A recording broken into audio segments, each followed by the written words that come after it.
তুমি রহমান, তুমি মেহেরবান।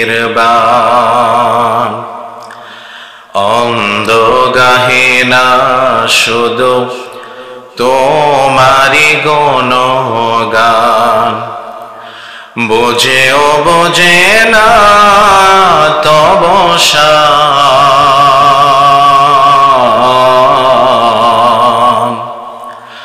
তুমি রহমান,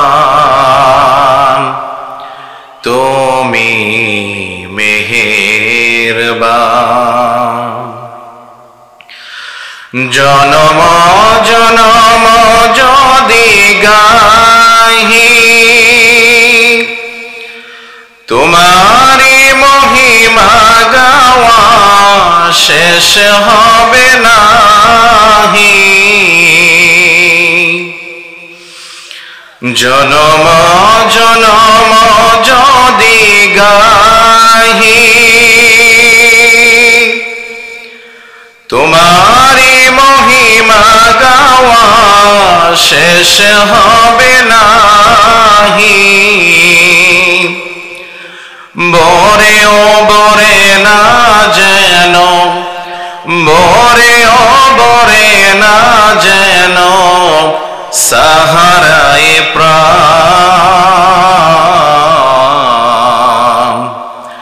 তুমি রহমান, তুমি মেহেরবান। অন্ধ গাহে না শুধু তোমারি গুণগান, বোঝেও বোঝে না তব শান।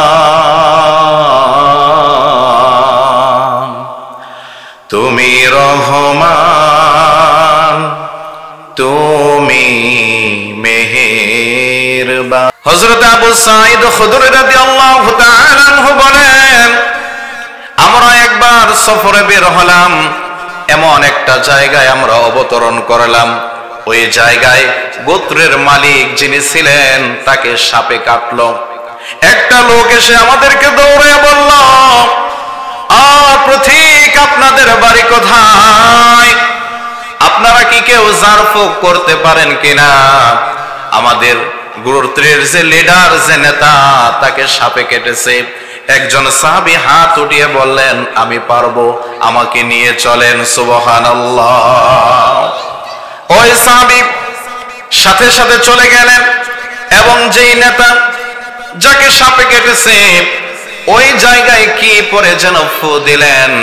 ফু দেওয়ার সাথে সাথে আল্লাহ রাব্বুল আলামিন তাকে সুস্থ করে দিয়েছে। ওই নেতা, গোত্রের যে নেতা, তিনি খুশি হয়ে গেলেন, ডাক দিয়ে বললেন, আমি আপনাদের উপর খুশি, যেহেতু আমাকে আপনি ভালো করেছেন, আমি খুশি হয়ে আপনাদেরকে এক পাল বকরি, কোন কোন বর্ণনায় আসছে এক পাল ছাগি দিলেন। সাহাবায়ে কেরাম খুব খুশি, কারণ তারা সকলেই ছিলেন ক্ষুধার্ত। সাহাবায়ে কেরাম দুগ্ধ পান করলেন, ওই ছাগি জবাহ করে গোশত খাইলেন। তারা যখন আমার রাসূলের দরবারে চলে গেলেন, ডাক দিয়ে বললেন, নবী গো, বিস্তারিত ঘটনা বলার পরে বললেন, আমরা যে ফু দিয়ে ছাগি পেয়েছি, বকরি পেয়েছি, তার দুগ্ধ পান করেছি, গোশত পান করেছি, এটা কি আমাদের জন্য জায়েজ হয়েছে কিনা? আমার রাসূল বললেন, ও সাহাবীরা, কে ফুক দিয়েছো আমার কাছে আসো। ওই সাহাবী যখন কাছে আসলেন, ডাক দিয়ে বললেন, ও সাহাবী, তুমি কি পরে ফু দিলা যে সাপে কাটা রোগীটাও সুস্থ হয়ে দাঁড়িয়ে গেছে? ওই সাহাবী ডাক দিয়ে বললেন, নবী গো, সূরা ফাতিহার একটা নাম হলো সূরাতুশ শিফা। আমি সূরা ফাতিহা পড়ে যখন ওই সাপে কাটা রোগীর শরীরে ফু দিয়েছি, এই সূরা ফাতিহার উসিলায় আল্লাহ রাব্বুল আলামিন তাকে সুস্থ করে দিয়েছেন। আমার রাসূল বললেন, সাহাবীরা শোনো, তোমরা যে দুগ্ধ খেয়েছো কোনো সমস্যা নাই, যেই গোশত খেয়েছো কোনো সমস্যা নাই, তোমরা যা খেয়েছো আলহামদুলিল্লাহ, যা কিছু রয়েছে এর মধ্য থেকে আমারও জন্য একটা অংশ রেখে দিও। পড়ি আল্লাহু আকবার। এজন্য সূরা ফাতিহা পড়ে শরীরের ভিতরে ফু দিলে রোগ ভালো করে দেয় একজন, তিনি কে? এই সূরা ফাতিহা এমন একটা সূরা, যেই সূরা ব্যতীত নামাজ পড়লে কবুল করবে না একজন, তিনি কে? এই সূরাটি আমাদের সকলের মুখস্থ আছে তো ইনশাআল্লাহ? সকলের মুখস্থ আছে? আমার সাথে একটু জবানটা ছেড়ে দেন, সকলেই পড়েন আউযু বিল্লাহি মিনাশ শাইতানির রাজীম, বিসমিল্লাহির রাহমানির রাহিম, আলহামদুলিল্লাহি রাব্বিল আলামিন, আর রহমানির রহিম। এই সূরার শুরুতেই প্রশংসা একজনের, তিনি কে? আল্লাহ। আল্লাহ রাব্বুল আলামিন বলেন আলহামদুলিল্লাহি রাব্বিল আলামিন, সমস্ত প্রশংসা আল্লাহর জন্য, যিনি জগৎ সমূহের প্রতিপালক। আমাদের রব হলেন একজন, তিনি কে?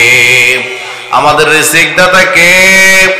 আমাদের হায়াতের মালিক কে? সুতরাং আমরা মুসলমান প্রশংসা করব একজনের, তিনি কে? আল্লাহ রাসূল সাল্লাল্লাহু আলাইহি ওয়াসাল্লাম মসজিদে নববীতে নামাজ পড়াচ্ছিলেন। আল্লাহ রাসূল যখন সূরা ফাতিহা পড়লেন, রুকুতে গেলেন, রুকু থেকে যখন সোজা হয়ে দাঁড়ালেন, আমার রাসূল পড়লেন সামি আল্লাহু লিমান হামিদা। সমস্ত সাহাবায়ে কেরাম পড়লেন রব্বানা লাকাল হামদ। কি পড়লেন? রব্বানা লাকাল হামদ। কিন্তু পিছন থেকে কে যেন ফিসফিস করে বললেন হামদান কাসীরান তাইয়্যিবান মুবারাকান ফীহি। আমার রাসূল নামাজ শেষ করলেন, সাহাবীদের দিকে ফিরলেন, ডাক দিয়ে বললেন, ও সাহাবীরা শোনো, আমি যখন রব্বানা লাকাল হামদ সামি আল্লাহু লিমান হামিদা এটা বললাম, সবাই বলেছে রব্বানা লাকাল হামদ, কিন্তু কে যেন পড়েছে হামদান কাসীরান তাইয়্যিবান মুবারাকান ফীহি। ও সাহাবীরা, তোমাদের মধ্য থেকে কে এই অতিরিক্ত 4টা তাকবীর তাসবিহ পড়েছো একটু বলো। সাহাবায়ে কেরাম ভয় পেয়ে গেলেন। আমার নবী বললেন, সাহাবীরা শোনো, ভয়ের কোনো কারণ নাই। আমি রাসূল যা শুনি তোমরা শোনো না, আমি রাসূল যা দেখি তোমরা তা দেখো না। কে বলেছো বলো। পিছন থেকে একজন সাহাবী হাত তুলে বললেন, নবী গো, আমি অতিরিক্ত এই 3টা 4টা তাসবিহ পড়েছি। আমার রাসূল বললেন, আমি তো তোমাকে শিখাই নাই, তুমি কেন এই 4টা তাসবিহ বললা বলো। ওই সাহাবী ডাক দিয়ে বললেন, নবী গো, আমি যখন আল্লাহ তাআলার প্রশংসা করি, কম প্রশংসা করলে আমার হৃদয় শান্তি পায় না। এজন্য আমি যখন আল্লাহ তাআলার প্রশংসা করি তখন বেশি বেশি প্রশংসা করি। পড়েন আল্লাহু আকবার।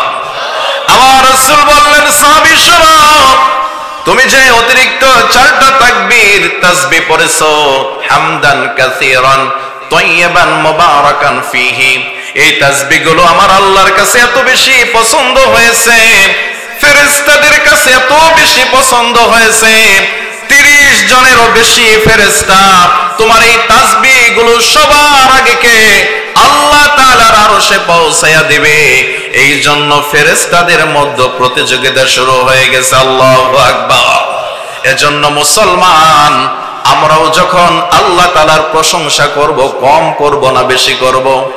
কথা বলেন। এজন্য আমরাও যখন নামাজ আদায় করব, ইমাম সাহেব যখন পড়বেন সামি আল্লাহু লিমান হামিদা, আমরা পড়ব রব্বানা লাকাল হামদ। আর অতিরিক্ত 4টা তাসবিহ পড়ব, সকলে পড়েন হামদান কাসীরান তাইয়্যিবান মুবারাকান ফীহি। এই তাসবিহ পড়লে খুশি হবেন একজন, তিনি কে? সাগরের জলকে কালি করে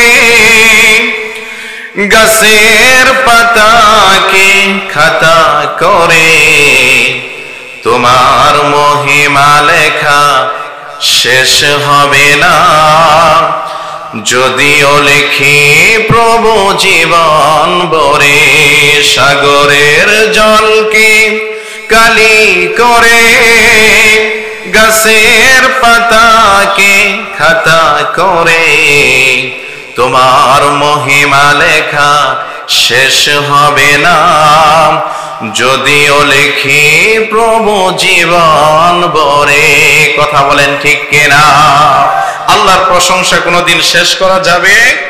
আল্লাহ রাব্বুল আলামিনের জন্যই সূরা লুকমানের 27 নম্বর আয়াতে আমাদেরকে জানিয়ে দিচ্ছেন, ওয়ালাউ আন্না মা ফিল আরদি মিন শাজারাতিন আকলাম। আল্লাহ রাব্বুল আলামিন বলেন, ও আমার দুনিয়ার বান্দা বান্দি শোনো, দুনিয়ার যত গাছ আছে সমস্ত গাছ যদি কলম হয়ে যায়, আর এই দুনিয়াতে যত পানি আছে সমস্ত সমুদ্রের পানি, মহাসাগরের পানি, সমস্ত পানি যদি কালি হয়ে যায়, আরো যদি 7 সমুদ্র এর সাথে যুক্ত করা হয়, এই কলম শেষ হয়ে যাবে, কালি শেষ হয়ে যাবে, তারপরেও আমার আল্লাহ তাআলার বাণী লেখা শেষ হবে না। সুবহানাল্লাহ। সেই আল্লাহ রাব্বুল আলামিনের প্রশংসা আমরা করব কম নাকি বেশি?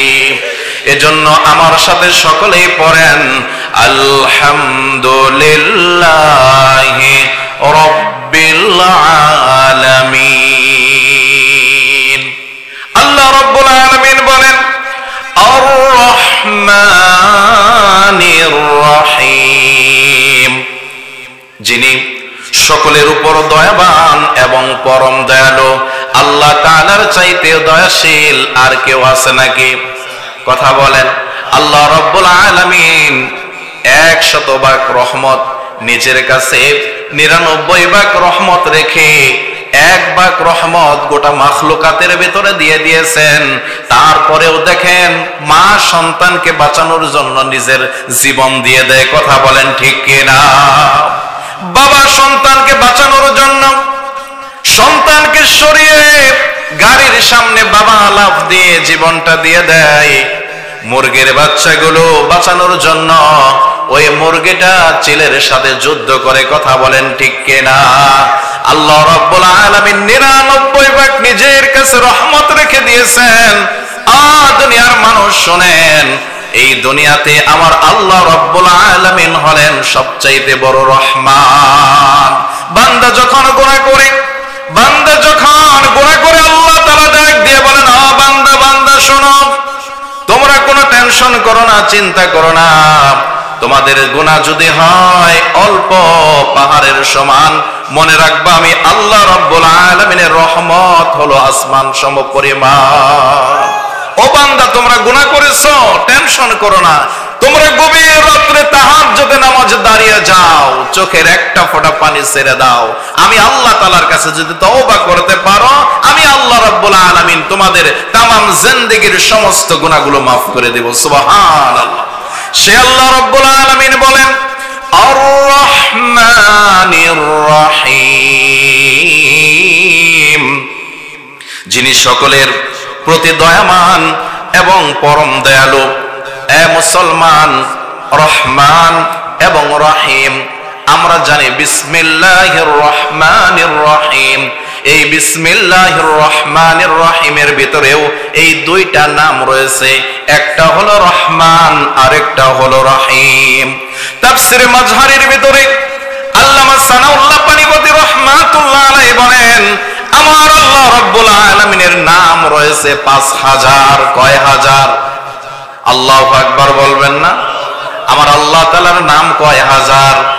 কিন্তু আমরা জানি আল্লাহ তাআলার নাম 99টি না, এটা হলো কায়দায়। আমার আল্লাহ রাব্বুল আলামিনের নাম হলো 5000। তাওরাতের ভিতরে আসছে 1000, ইনজিলের ভিতরে আসছে 1000, জাবুরের ভিতরে আসছে 1000, লাওহে মাহফুজের ভিতরে আমার আল্লাহ তাআলার নাম আছে 1000, আর পবিত্র কোরআনুল কারীমের ভিতরে আমার আল্লাহ তাআলার নাম আছে 1000, এই মোট আমার আল্লাহ তাআলার নাম হলো 5000। চিল্লায় বলেন না আল্লাহু আকবার।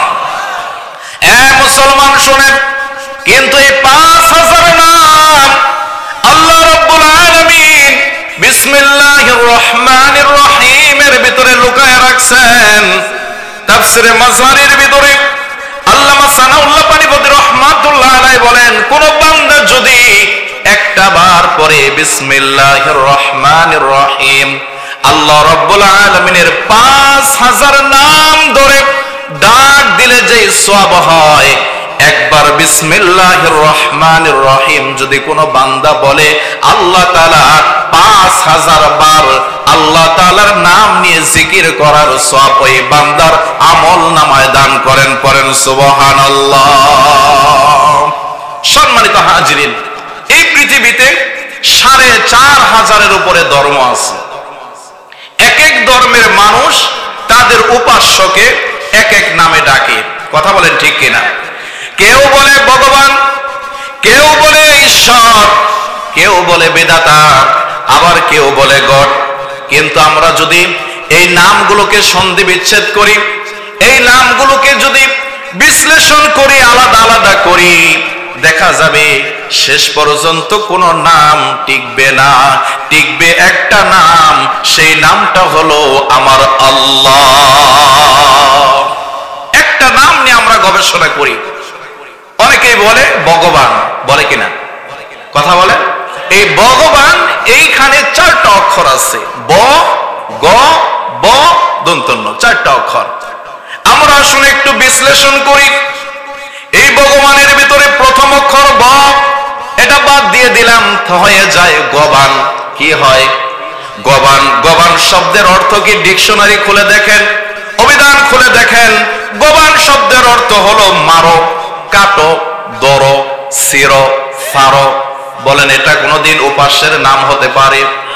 কথা বলেন। এবার গবানের গোটা বাদ দিয়ে দিলাম, থাকে বান। বান শব্দের অর্থ হলো জাদু, টোনা, বান মারা। এবার যদি বটাও বাদ দিয়ে দেই, হয়ে যায় দন্তন্য। দন্তন্য মানে কোনো কিছুই নাই। কথা বলেন ঠিক কিনা? এবার আসেন আমার আল্লাহ নাম নিয়ে একটু গবেষণা করি। আল্লাহ নামের ভিতরে 4টা হরফ আছে, আলিফ, লাম, লাম, হা।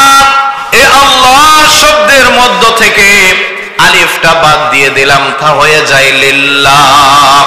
কি হয়ে যায়? এই লিল্লাহ দ্বারা আমার আল্লাহ তাআলাকে ডাকা যায়, আমার রবকে ডাকা যায়। আল্লাহ রাব্বুল আলামিন কোরআনুল কারীমের ভিতরে বলেন, লিল্লাহি মা ফিস সামাওয়াতি ওয়া মা ফিল আরদ। আল্লাহু আকবার বলেন। এই লিল্লাহ শব্দের লামটাও বাদ দিয়ে দিলাম, হয়ে যায় লাহু। এই লাহু দ্বারা আমার আল্লাহ তাআলার পরিচয় পাওয়া যায়, আমার আল্লাহ তাআলাকে ডাকা যায়। আল্লাহ তাআলা কোরআনুল কারীমের ভিতরে বলেন, লাহু মা ফিস সামাওয়াতি ওয়া মা ফিল আরদ। আল্লাহু আকবার বলেন। এবার লামটাও বাদ দিয়ে দিলাম, থাকে হা। এই হু দ্বারাও আমার আল্লাহ তাআলাকে ডাকা যায়। আমার আল্লাহ রাব্বুল আলামিন বলেন, হুয়াল্লাহুল্লাযী লা ইলাহা ইল্লা হু। আল্লাহ তাআলা বলেন, ইন্নাহু হুয়াল গফুরুর রহিম। আমার আল্লাহ তাআলার পরিচয় পাওয়া যায় কি যায় না? কথা বলেন, মুসলমান পাওয়া যায় কিনা? মুসলমান আজকে আমরা গবেষণা করি না, কোরআন থেকে অনেক দূরে, হাদিস থেকে অনেক দূরে। কিন্তু আজকে তাকিয়ে দেখুন, উন্নত বিশ্বের যে খ্রিস্টান গুলো আছে, ইহুদি আছে, বিধর্মী যারা আছে, আমরা মুসলমান কোরআন ছেড়ে দিয়েছি। কিন্তু দুনিয়ার ইহুদি এবং খ্রিস্টানরা আল্লাহর কোরআন নিয়ে, আমার রাসূলের হাদিস নিয়ে গবেষণা করে, গবেষণা করতে করতে শেষ পর্যন্ত আল্লাহর কোরআনের উপর হাত রেখে কালেমা পড়ে মুসলমান হয়ে যাচ্ছে। সুবহানাল্লাহ। মুসলমান জানতে চাই হেদায়েত দেওয়ার মালিক কে? আরো আওয়াজ করে বলেন, হেদায়েত দেওয়ার মালিক কে? ইউরোপের একজন খ্রিস্টান ডাক্তার মুসলমান হাসি দেওয়ার পরে আলহামদুলিল্লাহ পরে, মুসলমান কেন হাসি দেওয়ার পরে আলহামদুলিল্লাহ পরে? এই হাসি নিয়ে গবেষণা করলেন। 1 বছর নয়, 2 বছর নয়, 20টা বছর কাটাইয়া দিলেন।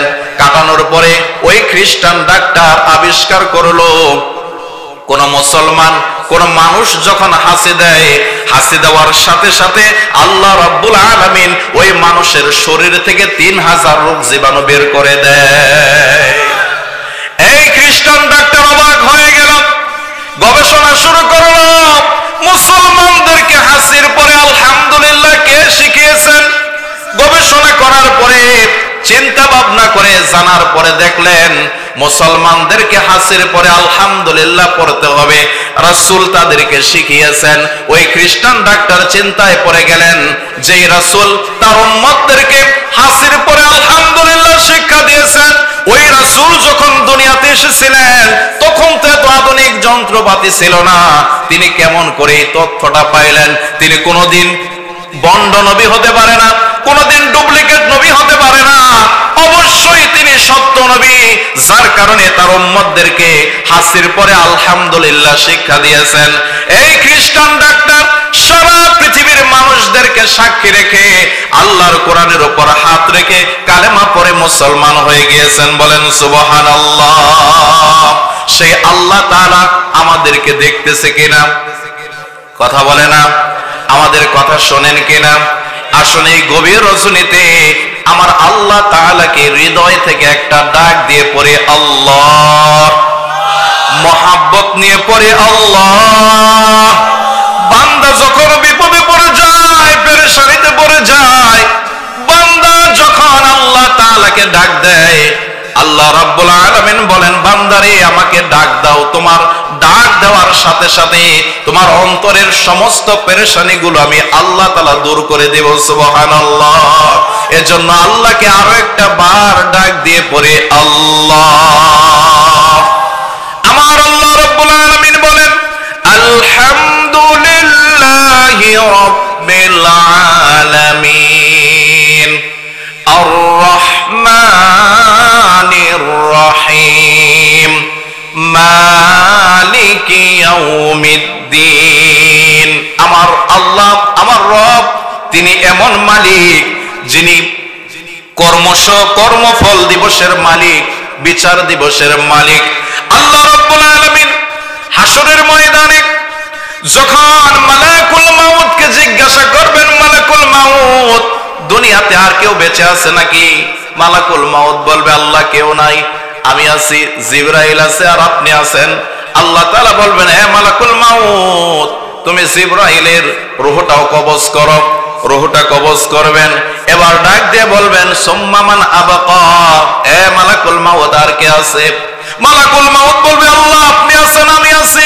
আল্লাহ তাআলা বলবেন, হে মালাকুল মাউত, তুমি মরে যাও। মালাকুল মাউত তখন চিৎকার করে কাঁদবে আর বলবে, মালিক, যদি আমি জানতাম নিজের রূহটা নিজে কবজ করতে হবে, আমাকেও একদিন মরতে হবে, আমি আল্লাহ আপনার কাছে মাপ চেয়ে ক্ষমা চেয়ে এই দায়িত্ব থেকে দূরে চলে যাইতাম। আল্লাহ তাআলা বলবেন, হে মালাকুল মাউত, সেটার আর সুযোগ নাই, তুমিও মরে যাও। মালাকুল মাউত বলবে, মালিক, আমি সারা জীবন মানুষের রূহ কবজ করলাম, নিজের রূহটা কেমন করে কবজ করব? আল্লাহ রাব্বুল আলামিন বলবেন, হে মালাকুল মাউত, জান্নাত এবং জাহান্নামের মাঝখানে দাঁড়িয়ে একটা চিৎকার দাও। মালাকুল মাউত এমন ভাবে একটা চিৎকার দিবেন, ওই সময় যদি দুনিয়াতে মানুষ থাকতো, কিয়ামত যদি সংগঠিত নাও হতো, মালাকুল মাউতের চিৎকার শুনে এই দুনিয়ার সমস্ত জীব, সমস্ত মানুষ সেদিন মারা যাইতো। এমন ভাবে একটা চিৎকার দেবেন, ওই চিৎকার দেওয়ার সাথে সাথে আমার আল্লাহ রাব্বুল আলামিন মালাকুল মাউতকেও শেষ করে দিবেন। থাকবেন একজন, তিনি কে? থাকবেন একজন, তিনি কে? আল্লাহ। এজন্য আল্লাহ রাব্বুল আলামিন সূরা রহমানের 26 এবং 27 নম্বর আয়াতে আমাদেরকে জানিয়ে দিচ্ছেন, কুল্লু মান আলাইহা ফান ওয়া ইয়াবকা ওয়াজহু রাব্বিকা যুল জালালি ওয়াল ইকরাম ফাবিআইয়ি আলা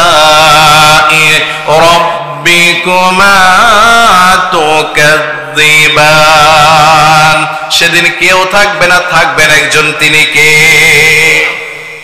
হাশরের ময়দানে আল্লাহ রাব্বুল আলামিন সূরা ইয়াসিনের 65 নম্বর আয়াতে আল্লাহ তাআলা বলতেছেন, আল ইয়াউমা নাখতিমু আলা আফওয়াহিহিম। আল্লাহ তাআলা বলেন হাশরের ময়দানে আমি আমার বান্দাদের মুখে মোহর লাগিয়ে দেব, মুখ দিয়ে বান্দা কোনো কথা বলতে পারবে না। সেদিন আমার সাথে কথা বলবে বান্দার হাত, আমাদের হাত আল্লাহ তাআলার সাথে কথা বলবে। আল্লাহ রাব্বুল আলামিন বলেন, ওয়া তুকাল্লিমুনা আইদিহিম ওয়া তাশহাদু আরজুলুহুম বিমা কানু ইয়াকসিবুন।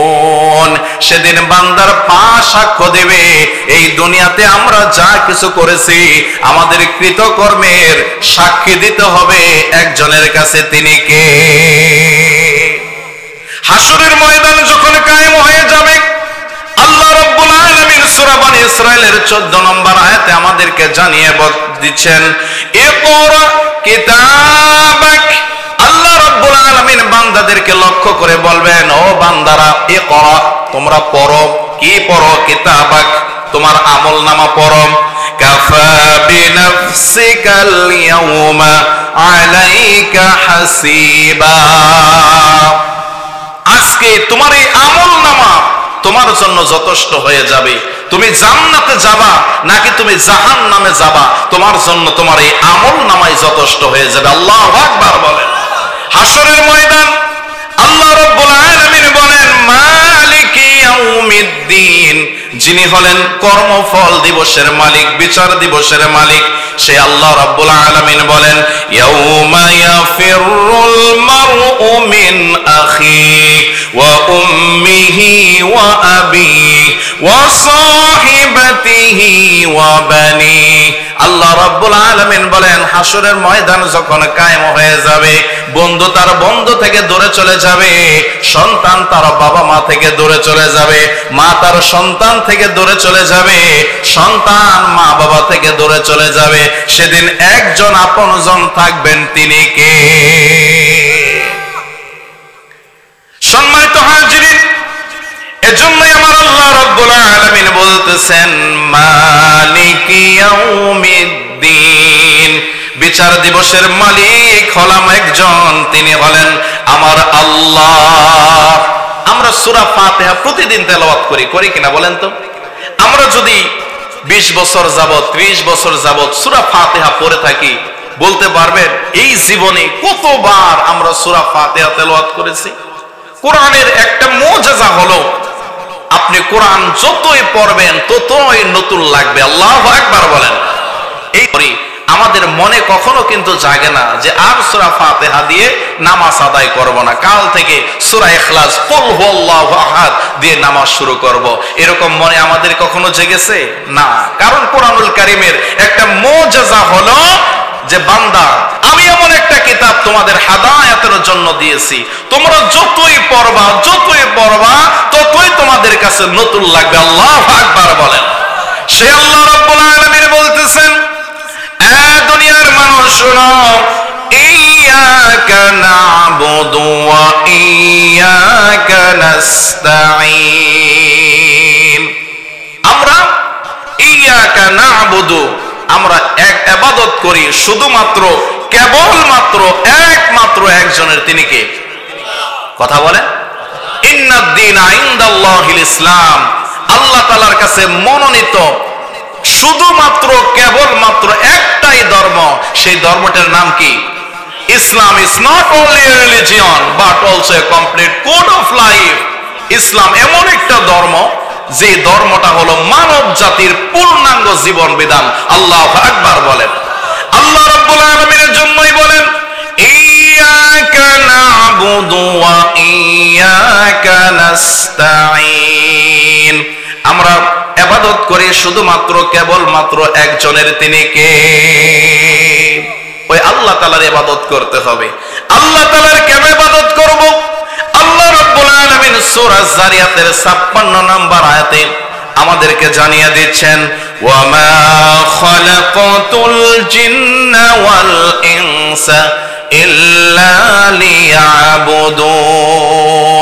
আমি মানুষ এবং জিন জাতিকে তৈরি করেছি, সৃষ্টি করেছি শুধুমাত্র কেবলমাত্র একমাত্র আমি আল্লাহ তাআলার গোলামি করার জন্য। এজন্য মুসলমান গোলামি হবে একজনের, তিনি কে? আল্লাহ রাব্বুল আলামিন বলেন, ও বান্দারা শোনো, তোমরা যদি আমি আল্লাহ তাআলার ইবাদত করো, আমি আল্লাহ তাআলা তোমাদেরকে দুইটা জিনিস দান করব। আল্লাহ তাআলা বলেন, ফালইয়াবুদু রাব্ব হাযাল বাইত। আল্লাহ তাআলা বলেন, তোমরা ওই ঘর কাবা ঘরের মালিকের ইবাদত করো। আমার আল্লাহ তাআলা বলতেছেন, বান্দারা শোনো, তোমরা যদি আমি ওই কাবা ঘরের মালিকের ইবাদত করো, আমি দুইটা পুরস্কার তোমাদেরকে দেব। আল্লাযী আত'আমাহুম মিন জু' ওয়া আমানাহুম মিন খাউফ। তোমরা যখন ক্ষুধার্ত হবে, তোমাদেরকে আমি আল্লাহ রাব্বুল আলামিনের রিজিক দান করব। আর যখন তোমরা ভয় পাবা, আমি আল্লাহ রাব্বুল আলামিন তোমাদেরকে নিরাপত্তা দান করব। পড়েন আল্লাহু আকবার। আমাদের রিজিক দান করেন কে? সুতরাং রিজিক চাইতে হবে একজনের কাছে, তিনি কে? এজন্য আমার আল্লাহ তাআলা বলেন, এ দুনিয়ার বান্দা বান্দি শোনো, কুল ইন্না সালাতি ওয়া নুসুকি ওয়া মাহইয়ায়া ওয়া মামাতি লিল্লাহি রাব্বিল আলামিন। আমার নামাজ, আমার কুরবানি, আমার জীবন, আমার মরণ সবকিছু একজনের জন্য, তিনি কে? আমরা যদি আল্লাহর জন্য নামাজ আদায় করতে পারি, আল্লাহর জন্য যদি হজ করতে পারি, আল্লাহর জন্য যদি যাকাত দিতে পারি, আল্লাহ তাআলার জন্য যদি দান করতে পারি, তাহলে সবকিছুই কবুল করবেন একজন, তিনি কে? আব্দুল্লাহ ইবনে মুবারক রাহমাতুল্লাহ আলাইহি নাম শুনেছেন? আল্লাহ তাআলা ওনার দানটা এত বেশি কবুল করে নিয়েছেন, কারণ ওনার দানটা ছিল দুনিয়ার কোনো মানুষকে দেখানোর জন্য নয়, সন্তুষ্ট করার জন্য, খুশি করার জন্য একজন, তিনি কে? আব্দুল্লাহ ইবনে মুবারক রাহমাতুল্লাহ আলাইহি, ওনার জীবনীতে পাওয়া যায় একবার তিনি হজ করার জন্য যাইতেছেন, নফল হজ। সবকিছু রেডি করে ফেলেছেন, খাবার, টাকা পয়সা সবকিছু গোছানো শেষ। বাড়ি থেকে বের হবেন, এমন সময় ওনার ছোট্ট একটা সন্তান কান্নাকাটি করতেছে। সন্তানকে বুকে জড়িয়ে ধরে বললেন, বাবা কাঁদো কেন? সন্তান জবাব দিলেন, বাবা পাশের বাড়িতে গিয়েছিলাম, তারা গোশত রান্না করে খাইতেছে, আমি তাদের ঘরে গেলাম, খাবার চাইলাম, খাবার দিল না। খাবার যখন দিল না, যখন তাদের গোশত চাইলাম, আমাকে গাড় ধাক্কা দিয়ে তাদের বাড়ি থেকে বের করে দিয়েছে। আমি লজ্জায় অপমানে এই জন্য কাঁদতেছি। আব্দুল্লাহ ইবনে মুবারক রাহমাতুল্লাহ আলাইহি যখন দেখলেন সন্তানের কান্না থামানো যাচ্ছে না, সন্তানের হাতে ধরে নিয়ে গেলেন ওই বাড়িতে। বাড়ির সামনে গিয়ে, দরজার সামনে, গেটের সামনে গিয়ে সালাম দিলেন, আসসালামু আলাইকুম। ঘরের মালিক যখন ঘর থেকে বের হয়ে এসেছে, দেখে জামানার সবচাইতে বড় আলেম আব্দুল্লাহ ইবনে মুবারক তার ঘরের সামনে দাঁড়িয়ে আছে। বলেন আল্লাহু আকবার। ডাক দিয়ে বললেন, আব্দুল্লাহ ইবনে মুবারক, আপনি আমার বাড়ির সামনে, গেটের সামনে কি মনে করে? দয়া করে আমার বাড়িতে আসেন। বলেন, না, আসার এখন সময় নাই, আমি হজে যাইতেছি, আমার সন্তানের কান্না থামানোর জন্য এসেছি। কি কারণে? আমার প্রতিবেশী আপনার বাড়ি থেকে আজকে গোশত রান্না হয়েছে। বললেন, হ্যাঁ। আমার সন্তান কি আপনার বাড়িতে এসেছিল? বললেন, হ্যাঁ। গোশত কি চেয়েছিল? বললেন, হ্যাঁ। কেন দেন নাই? এবার ওই লোকটা চোখের পানি ছেড়ে দিয়েছে, ডাক দিয়ে বললেন, ও আব্দুল্লাহ ইবনে মুবারক, আজকে 3টা দিন হয় আমার পরিবার না খেয়ে আছে। আজকে সকালবেলা কাজের উদ্দেশ্যে বাড়ি থেকে বের হয়ে গেলাম, সারাদিন আজকে ঘুরলাম, কোনো কাজ পাচ্ছিলাম না। সন্ধ্যাবেলায় যখন বাড়িতে চলে আসতেছি, আমার মনে হয়ে গেল আজকেও তো আমার স্ত্রীর সন্তান না খেয়ে থাকবে। রাস্তার পাশে দেখে একটা গরু মরে পড়ে আছে, পাশের বাড়ি থেকে একটা ছুরি এনে চামড়া উঠাইয়া কিছু গোশত নিয়ে আসছিলাম। ওই গোশত যখন সিদ্ধ করে পরিবারের লোকদেরকে নিয়ে খাচ্ছিলাম, এমন সময় আপনার সন্তান আমার ঘরে এসেছে। ও আব্দুল্লাহ ইবনে মুবারক শুনেন, আপনি তো একজন ধনী ব্যক্তি, আপনি তো মৃত গরুর গোশত খাবেন না, আপনি তো যাকাত ফিতরা খান না। ও আব্দুল্লাহ ইবনে মুবারক, আপনার সন্তানের জন্য তো জায়েজ হবে না। এবার আপনি বলেন, আপনার সন্তানকে যদি মৃত গরুর গোশত না দিয়ে যদি ভুল করে থাকি, আল্লাহর ওয়াস্তে আমি আপনার কাছে ক্ষমা চাই। আব্দুল্লাহ ইবনে মুবারক চোখের পানি ছেড়ে দিয়েছেন, ডাক দিয়ে বললেন, ভাই আমার একটু অপেক্ষা করেন, আমি বাড়ি থেকে আসতেছি। এক ধরে বাড়িতে চলে গেছেন। হজের জন্য যে টাকাগুলো রেডি করেছিলেন, খাবারগুলো রেডি করেছিলেন, সবকিছু নিয়ে আসলেন।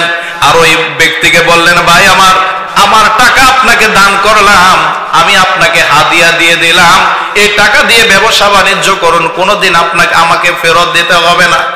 যে খাবারগুলো আমি আপনাকে দিচ্ছি, আপনার পরিবারের লোকদেরকে খাওয়ান, কোনোদিন ফেরত দিতে হবে না। আপনার কাছে শুধুমাত্র একটাই আবদার, কাল কিয়ামতের ময়দানে আমি যে আব্দুল্লাহ ইবনে মুবারক আপনার প্রতিবেশী ছিলাম, আপনার কোনো খোঁজ খবর নিতে পারি নাই, এই জন্য আপনি আল্লাহর দরবারে আল্লাহর কাঠগড়ায় আমাকে কিয়ামতের ময়দানে দাঁড় করাবেন না। বলেন আল্লাহু আকবার। আব্দুল্লাহ ইবনে মুবারক রাহমাতুল্লাহ আলাইহি খাবার দিয়ে টাকা দিয়ে বাড়িতে চলে গেলেন। আর তিনি ঘরের ভিতরে মুনাজাত করতেছিলেন, ইবাদত বন্দেগী করতেছিলেন। হজের সময় যখন শেষ হয়ে গেল, আব্দুল্লাহ ইবনে মুবারক রাহমাতুল্লাহ আলাইহির বন্ধুরা যখন বাড়িতে ফিরে আসলেন, আব্দুল্লাহ ইবনে মুবারকের বাড়িতে আসলেন। ও আব্দুল্লাহ ইবনে মুবারক, আপনি হজ থেকে কবে আসলেন? আব্দুল্লাহ ইবনে মুবারক বলে, এবছর আমি হজে যাই নাই, আমার হজের টাকাগুলো আমার এক গরিব প্রতিবেশীকে দান করে দিয়েছি। তারা বললেন, ও আব্দুল্লাহ ইবনে মুবারক, আপনি কেন আমাদের কাছে মিথ্যা কথা বলতেছেন? আমরা যখন কাবা ঘর জিয়ারত করেছি তখনও দেখেছি ও আব্দুল্লাহ ইবনে মুবারক আপনি আমাদের সামনে আল্লাহর ঘর জিয়ারত করতেছেন। আল্লাহু আকবার বলেন। ও আব্দুল্লাহ ইবনে মুবারক, আমরা যখন সাই করেছি, আরাফার ময়দানে অবস্থান করেছি, সেখানেও দেখেছি আপনি আমাদের সামনে রয়েছেন, আর আপনি বলতেছেন আপনি হজে যান নাই। আসল ঘটনা বলেন। আব্দুল্লাহ ইবনে মুবারক বললেন, ভাই আসলে এবছর আমি হজে যাই নাই। আব্দুল্লাহ ইবনে মুবারক রাহমাতুল্লাহ আলাইহি রাত্রে বেলায় যখন ঘুমিয়ে আছেন, স্বপ্নে কে যেন ডাক দিয়ে বলতেছে, ও আব্দুল্লাহ ইবনে মুবারক, তুমি এবছর হজে আসতে পারো নাই, কি হয়েছে? কিন্তু তোমার দানটা আল্লাহর দরবারে এত বেশি কবুল হয়েছে যে আল্লাহ তাআলা তোমার আকৃতি দিয়ে, তোমার সূরত দিয়ে একটা ফেরেশতা তৈরি করে ওই ফেরেশতার মাধ্যমে হজকে কবুল করেছেন, সম্পূর্ণ করেছেন। বলেন সুবহানাল্লাহ। আব্দুল্লাহ ইবনে মুবারক এখানে শেষ নয়, এই বছর যতগুলো হাজী হজ করতে এসেছিল, তোমার দানের উসিলায় আল্লাহ তাআলা সকলের হজকে কবুল করে নিয়েছেন। এ মুসলমান, এজন্য আমাদের সমস্ত ইবাদত বন্দেগী, আমাদের নামাজ, আমাদের রোজা, আমাদের হজ, আমাদের যাকাত, আমাদের জীবন, আমাদের মরণ, আমাদের দান হবে একজনের জন্য, তিনি কে? এজন্যই আল্লাহ রাব্বুল আলামিন বলেন, ইয়্যাকা না'বুদু ওয়া ইয়্যাকা নাস্তাঈন। ও আমার বান্দারা, তোমরা শুধুমাত্র কেবলমাত্র একমাত্র আমি আল্লাহ তাআলার গোলামি করবা, আমার গোলামি করবা, এবং আমি আল্লাহ তাআলার কাছে সাহায্য চাইবা, কারণ আমাদেরকে সাহায্য করতে পারেন একজন, তিনি কে? সম্মানিত হাজিরিন, মানুষের কাছে হাত পাতা যাবে? কথা বলে না। হাত পাতা যাবে? এই হাত দিয়েছেন আল্লাহ, সুতরাং চাইতে হবে একজনের কাছে, তিনি কে? আল্লাহ। দিল্লির সম্রাট শাহজাহান, সারা বিশ্বের মানুষ তাকে চিনে। ওই দিল্লির রাস্তাঘাটে একজন ভিক্ষুক ভিক্ষা করে। এক লোক ডাক দিয়ে বলতেছে, ভিক্ষুক, ছোটবেলা থেকেই দেখতেছি তুমি ভিক্ষা করো, এই ভিক্ষা করে তুমি কয় টাকা পাও? তার চাইতে তুমি দিল্লির সম্রাট শাহজাহানের কাছে চলে যাও, তোমাকে এমন দেওয়া দিবে জিন্দেগিতে তোমাকে আর ভিক্ষা করতে হবে না। ফকির বলতেছে, আমি হলাম একটা মিসকিন, অসহায়, গরিব, আমি সম্রাট শাহজাহানের কাছে কেমনে যাব? ওই লোকটা ডাক দিয়ে বলতেছে, তুমি যাও। এই সময় দিল্লির সম্রাট শাহজাহান তিনি মসজিদে অবস্থান করতেছেন, সকল মানুষ তার সাথে সাক্ষাৎ করতে পারে। ওই ভিক্ষুক যখন রাজ দরবারে চলে গেলেন, এবার দেখে মসজিদের ভিতরে একটা ব্যক্তি আল্লাহ তাআলার ইবাদত বন্দেগী করতেছে, আর ওই লোকটা আসমানের দিকে দুইটা হাত তুলে দিয়েছে, ওনার চোখের পানি গড়িয়ে ওনার দাড়ি ভিজে যায়, নামাজ ভিজে যাইতেছে। সুবহানাল্লাহ। এবার ফকির ওই ভিক্ষুক জানালা দিয়ে তাকিয়ে আছে আর চিন্তা করতেছে, আমি তো ভিক্ষুক, মানুষের কাছে হাত পাতি, মানুষের কাছে চাই, কিন্তু এটা আবার কেমন ভিক্ষুক, হাত পেতেই শুধু রয়েছে, এখানে শেষ নয়, চোখের পানি ছেড়ে ছেড়ে কাঁদতেছে।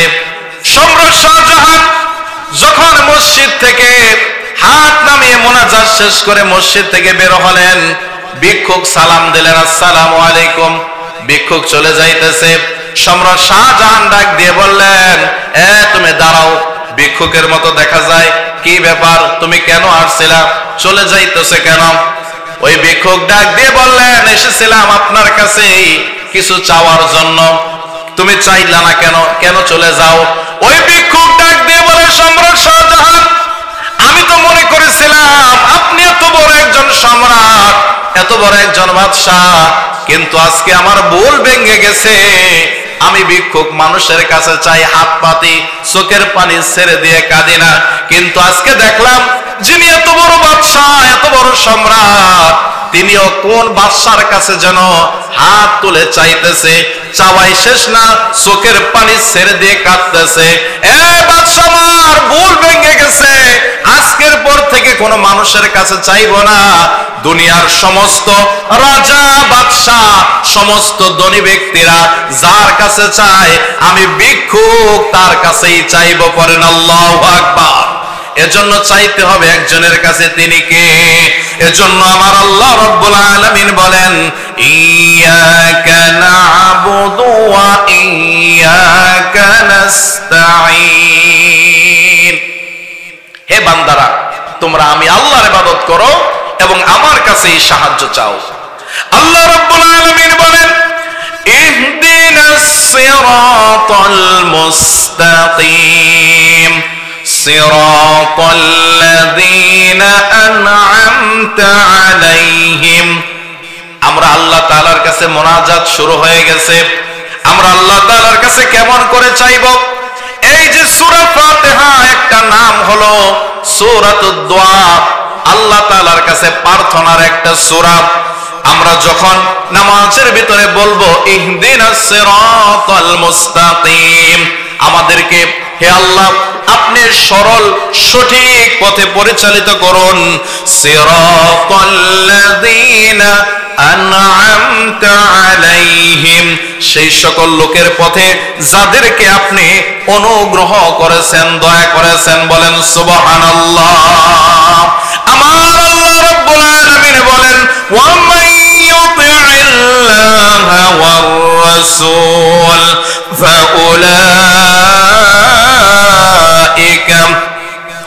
মা'আল্লাযীনা আন'আমাল্লাহু আলাইহিম মিনান নাবিয়্যিনা ওয়াস-সিদ্দীকিন ওয়াশ-শুহাদা'i ওয়াস-সালিহিন। আল্লাহ রাব্বুল আলামিন সূরা নিসার 69 নম্বর আয়াতে আমাদেরকে জানিয়ে দিচ্ছেন, আর যারা আল্লাহ এবং তার রাসূলের আনুগত্য করবে তারা ওই ব্যক্তিদের সঙ্গী হবে যাদের উপর আল্লাহ রাব্বুল আলামিনের অনুগ্রহ করেছেন। সুবহানাল্লাহ বলেন। এই যে আমরা সূরা ফাতিহার ভিতরে আল্লাহ তাআলার কাছে বলবো, হে আল্লাহ সিরাতাল্লাযীনা আন'আমতা আলাইহিম, তাদের পথে আমাদেরকে পরিচালিত করুন যাদের উপর আপনি অনুগ্রহ করেছেন। আল্লাহ তাআলা সূরা নিসার 69 নম্বর আয়াতের ভিতরে জানিয়ে দিচ্ছেন যে আমি আল্লাহ তাআলা কাদের উপর অনুগ্রহ করেছি, সুতরাং তাদের সঙ্গে হওয়া আমাদের দরকার আছে কিনা? কথা বলেন, দরকার আছে কিনা? এক নম্বর আল্লাহ তাআলা বলেন মিনান নাবিয়্যিন, এক নম্বর, আল্লাহ তাআলা অনুগ্রহ করেছেন নবীদের উপরে, যাদেরকে আল্লাহ রাব্বুল আলামিন এই দুনিয়াতে পাঠিয়েছেন মানুষকে হেদায়েত, মানুষকে সঠিক পথে পরিচালিত করার জন্য। কথা বলেন ঠিক কিনা? সমস্ত নবী রাসূলগণ নিষ্পাপ, মাসুম, তাদের কোনো গুনাহ নাই। দুই নম্বর, আল্লাহ তাআলা বলেন ওয়াস-সিদ্দীকিন, দুই নম্বর হলো সিদ্দিক। এই সিদ্দিকদের সরদার হলেন, নেতা হলেন হযরতে আবু বকর সিদ্দিক রাদিয়াল্লাহু তাআলা আনহু। সিদ্দিকে আকবর হলো আবু বকরের উপাধি। সিদ্দিকে আকবর কাকে বলা হয়? সিদ্দিকে আকবর তাকেই বলা হয় যিনি জীবনে কোনোদিন মিথ্যা কথা বলেন নাই। বলেন আল্লাহু আকবার। তিন নম্বর হলো ওয়াশ-শুহাদা, তিন নম্বর হলো যারা শহীদ, যারা নিজেদের জীবন, নিজেদের রক্ত আল্লাহর জমিনে আল্লাহ তাআলার দ্বীন প্রতিষ্ঠা করার জন্য বিলিয়ে দিয়েছেন। আল্লাহ রাব্বুল আলামিন এজন্যই বলেন ওয়ালা তাকুলু লিমান ইউকতালু ফি সাবিলিল্লাহি আমওয়াত। ও দুনিয়ার বান্দা বান্দি শোনো, যারা আমি আল্লাহর রাস্তায় জীবন দেয়, রক্ত দেয়, তোমরা তাদেরকে মৃত বলো না, তারা জীবিত, কিন্তু তোমরা তা বুঝতে পারো না। কথা বলেন ঠিক কিনা? এই শহীদদের নেতা হলেন হযরতে আমির হামজা রাদিয়াল্লাহু তাআলা আনহু। চার নম্বর হলো ওয়াস-সালিহিন, যারা হলো সৎ কর্মশীলগণ, এরাই হলো সর্ব উত্তম সঙ্গী। বলেন সুবহানাল্লাহ। সর্বশেষ আল্লাহ রাব্বুল আলামিন বলেন গায়রিল মাগদুবি আলাইহিম ওয়ালাদ-দাল্লিন। মোনাজাতের ভিতরে আমরা আল্লাহ তাআলার কাছে প্রার্থনা করলাম, আল্লাহ আপনি আমাদেরকে সরল সঠিক পথে পরিচালিত করুন। কাদের পথে? যাদের উপর আপনি অনুগ্রহ করেছেন, যাদের উপর আপনি দয়া করেছেন, তাদের পথে আমাদেরকে পরিচালিত করুন। সর্বশেষ আমরা বলতেছি আল্লাহ গায়রিল মাগদুবি আলাইহিম, আর তাদের পথে আমাদেরকে পরিচালিত করবেন না যাদের উপর আপনার গজব নাজিল হয়েছে এবং যারা দুনিয়াতে পথভ্রষ্ট। কথা বলেন ঠিক কিনা? এই দুনিয়াতে মুসলমানের সবচাইতে চির দুশমন, চিরশত্রু হলো এই দুনিয়াতে ইহুদি এবং খ্রিস্টানগণ। কথা বলেন ঠিক কিনা? এরা হলো মুসলমানের চির দুশমন, চিরশত্রু। মুসলমান শুনেন, ইহুদিরা এখনো পর্যন্ত তামাম পৃথিবীতে যেখানেই দেখবেন, যে দেশেই দেখবেন মুসলমানের উপর নির্যাতন হচ্ছে, মুসলমানদেরকে মারা হচ্ছে, মনে রাখবেন এদের পিছনে ইন্ধনদাতা হলো এই ভয়ঙ্কর, এই সন্ত্রাসী সম্প্রদায়, ইহুদি খ্রিস্টান সম্প্রদায়। কথা বলেন ঠিক কিনা? এরা মুসলমানের বন্ধু না। এই ইহুদি সম্প্রদায় সারা জীবন আমার রাসূলকে কষ্ট দিয়েছে, আমার রাসূলকে মেরে ফেলা চক্রান্ত করেছে।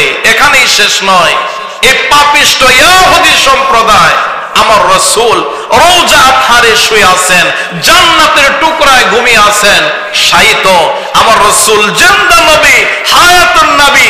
এই ইহুদি সম্প্রদায় আমার রাসূলের দেহ মোবারক চুরি করার জন্য ষড়যন্ত্র করেছিল। বলেন নাউযুবিল্লাহ। শুধু তাই নয়, মুসলমান শুনেন, আল্লাহ রাসূল সাল্লাল্লাহু আলাইহি ওয়াসাল্লামকে মেরে ফেলার জন্য এই ইহুদিরা একবার এক ইহুদি মহিলা আমার রাসূলকে দাওয়াত করলেন, আমার রাসূলকে দাওয়াত করলেন, ডাক দিয়ে বললেন, নবী গো, আমার বাড়িতে আপনার দাওয়াত, দয়া করে আমার বাড়িতে আপনি তাশরীফ আনবেন। আমার নবী দাওয়াত কবুল করলেন। যখন ওই ইহুদি মহিলার বাড়িতে গেলেন, ইহুদি মহিলা ডাক দিয়ে বললেন, নবী গো, আমি জানি আপনার কাছে বকরির রান, এটা আপনার অনেক প্রিয় খাবার, আপনার জন্য দেখেন কত সুন্দর করে বোনা করেছি, আপনি দয়া করে খাবার গ্রহণ করুন। আমার রাসূল মাত্র যখন বকরির রানে হাত দিয়েছেন। এমন সময় জিবরাইল আমিন জমিনে চলে আসছেন, আর আমার রাসূলকে ডাক দিয়ে বললেন, নবী গো, আপনি এই খাবার গ্রহণ করবেন না, এই বকরির রান, বোনা করা বকরির রান আপনি গ্রহণ করবেন না, খাবেন না, কারণ আপনাকে পরীক্ষা করার জন্য এই ইহুদি মহিলা এই খাবারের ভিতরে এত পরিমাণ বিষ মিশিয়েছে, আপনি যদি খান আপনি মারা যাবেন, দুনিয়ার কোন ডাক্তার কবিরাজ আপনাকে ভালো করতে পারবে না। আমার রাসূল বকরির রানটা রাখলেন, ওই ইহুদি মহিলাকে ডাক দিলেন, তুমি কি খাবারের ভিতরে বিষ মিশিয়েছো? ওই ইহুদি মহিলা ধরা পড়ে গেছে, ডাক দিয়ে বললেন, নবী গো, হ্যাঁ আমি বিষ মিশিয়েছি। কেন বিষ মিশিয়েছ? বললেন, আপনাকে পরীক্ষা করার জন্য। আপনি কি অরিজিনাল নবী নাকি ডুপ্লিকেট নবী?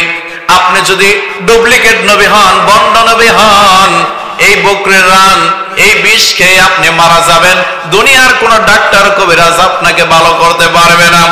আর যদি আপনি অরিজিনাল নবী হন, সত্য নবী হন, আপনার কাছে ওহী আসবে, আপনি তো এই গোশতের রান আপনি খাবেন না। আমার রাসূল ডাক দিয়ে বললেন, এই ইহুদি মহিলা, তুমি কি আমাকে পরীক্ষা করতে চাও? তাহলে তুমি আমার এবার আমি যে সত্য নবী, অরিজিনাল নবী, এটা তুমি পরীক্ষা করো। আল্লাহ রাসূল একটা বকরির রান হাত দিয়ে ধরলেন আর বললেন, তুমি আমার নবুয়াতের সাক্ষ্য দাও। এই কথা বলার সাথে সাথে ওই বকরির রান উচ্চ আওয়াজ করে পড়লেন, লা ইলাহা ইল্লাল্লাহু মুহাম্মাদুর রাসূলুল্লাহ সাল্লাল্লাহু আলাইহি ওয়াসাল্লাম। সম্মানিত হাজিরিন, আমরা সূরা ফাতিহা শেষ করলাম, গায়রিল মাগদুবি আলাইহিম ওয়ালাদ-দাল্লিন। এবার আমাদের পড়তে হবে আমিন। কি পড়তে হবে? সকলে বলেন আমিন। আমিন বললে লাভ কি? আমার রাসূল বলেন, যখন ইমাম সাহেব পড়ে গায়রিল মাগদুবি আলাইহিম ওয়ালাদ-দাল্লিন, তখন ফেরেশতারাও পড়ে আমিন। আর যদি তখন আমার কোন উম্মত আমিন বলে ফেরেশতার আমিনের সাথে, আর যদি আমার উম্মতের আমিন মিলে যায়, আল্লাহ রাব্বুল আলামিন আমার ওই উম্মতের तमाम জিন্দেগীর গুনাহগুলো maaf করে দিবেন। সুবহানাল্লাহ। জিকির করেন লা ইলাহা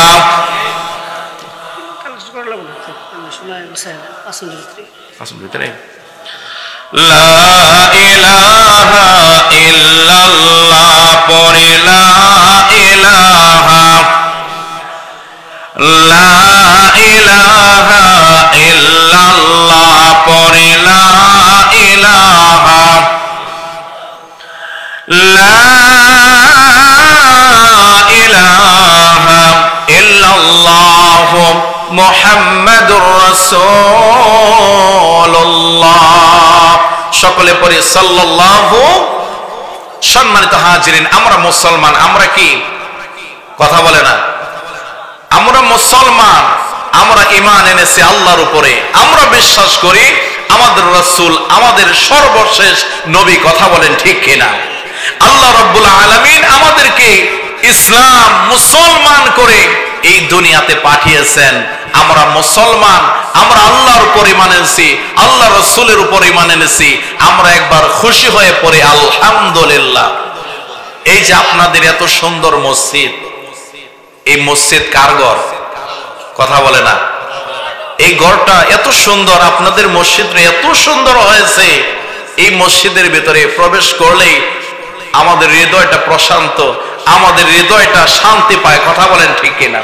কারণ মুসলমান যখন, ইমানদার যখন মসজিদে প্রবেশ করবে, মাছ যেই রকম পানির ভিতরে নিরাপদ, পানির ভিতরে মাছ যেই রকম শান্তি পায়, একজন ইমানদার, একজন নামাজি, একজন দিনদার যখন সমস্ত কাজ থেকে ফারেক হয়ে মসজিদে যখন আজান হবে, যখন মসজিদে প্রবেশ করবে, তখন তার হৃদয়টা শান্তি পাবে। আল্লাহু আকবার। আর মাছ যেরকম ডাঙ্গার ভিতরে, শুকনার ভিতরে ছটফট করে, একটা মুনাফিক যখন মসজিদের ভিতরে প্রবেশ করে, তার অন্তরটাও ছটফট করতে থাকে, কখন মসজিদে নামাজ শেষ হবে, কখন খুতবা শেষ হবে, ইমাম সাহেব এত লম্বা কেন কেরাত পড়ে, এত লম্বা কেন খুতবা দেয়। ইমাম সাহেব সালাম ফিরাতে দেরি, ওই মুসল্লি মসজিদ থেকে বের হতে দেরি করে না। কথা বলেন ঠিক কিনা? আমার আল্লাহ রাব্বুল আলামিন বলেন, দুনিয়ার বান্দারা, আমার যেই সকল বান্দা বান্দিগুলো মুমিন হবে, আমি আল্লাহ রাব্বুল আলামিন তাদের কিছু গুণ বলে দিলাম। তাদের এক নম্বর গুণ থাকবে, আল্লাযীনা হুম ফি সালাতিহিম খাশিউন। আমার ওই সমস্ত বান্দারা বিনয়ের সাথে, আন্তরিকতার সাথে সালাত আদায় করবে। কথা বলেন ঠিক কিনা? সালাত আদায় করলে খুশি হয় কে? কথা বলে না। আর সালাত আদায় না করলে খুশি হয় কে? আমরা খুশি করব কাকে? কথা বলেন। আল্লাহ রাব্বুল আলামিন বলেন, ইন্নাস সালাতা তানহা আনিল ফাহশাই ওয়াল মুনকার। নিশ্চয় নামাজ মানুষকে অশ্লীল এবং সমস্ত প্রকার খারাপ কাজ থেকে বিরত রাখে। কথা বলেন ঠিক কিনা? আমরা অনেকেই দেখি যে আমাদের সমাজের ভিতরে এমনও কিছু মুসল্লি আছে, নামাজও পড়ে সুদ খায়। এরকম লোক আছে কিনা? কথা বলেন।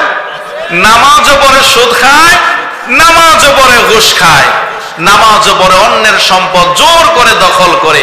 এরকম মুসল্লি আছে কিনা? মনে রাখবেন, আল্লাহ রাব্বুল আলামিন বলেন, ইন্নাস সালাতা তানহা আনিল ফাহশাই ওয়াল মুনকার। নিশ্চয় নামাজ মানুষকে সমস্ত প্রকার অশ্লীল এবং মন্দ কাজ থেকে বিরত রাখে। তার মানে হলো, যেই লোকটা নামাজও পড়তেছে, সুদও খাইতেছে, নামাজও পড়তেছে, ঘুষও খাইতেছে, নামাজও পড়তেছে, অন্যের ক্ষতি করতেছে, মনে রাখবেন তার নামাজ হয় না। কথা বলেন। তার নামাজ হয় না। হজ করার আগেও সুদ খেয়েছে, হজ করার পরেও সুদ খায়। হজ করার আগে ঘুষ খেয়েছে, হজ করার পরেও ঘুষ খায়। হজ করার আগেও মানুষের উপর জুলুম করেছে, হজ করার পরেও মানুষের উপর জুলুম করে। মনে রাখবেন তার হজটা আল্লাহর দরবারে কবুল হয়? কথা বলেন, হয় নাই। কারণ মুসলমান, গভীর মনোযোগ, কোন মুসলমান যদি নামাজ আদায় করে, নামাজ আদায় করার পরে যদি সুদ ছেড়ে দেয়, ঘুষ ছেড়ে দেয়, মিথ্যা কথা বলা ছেড়ে দেয়, মানুষের উপর জুলুম করা ছেড়ে দেয়, মনে রাখবেন ওই ব্যক্তিটার নামাজ আল্লাহর দরবারে কবুল হয়ে গেছে। হজ করার পরে, দেশে ফেরার পরে সমস্ত প্রকার অশ্লীল খারাপ কাজ, মন্দ কাজ থেকে যদি বিরত হয়ে যায়, মনে রাখবেন ওই ব্যক্তির হজটা আমার আল্লাহ রাব্বুল আলামিনের দরবারে কবুল হয়ে গেছে। এজন্য জিবরাইল আমিন যখন আমার রাসূলকে প্রশ্ন করলেন, ফাখবিরনি আনিল ইহসান, ও নবী গো, ইহসান কাকে বলে?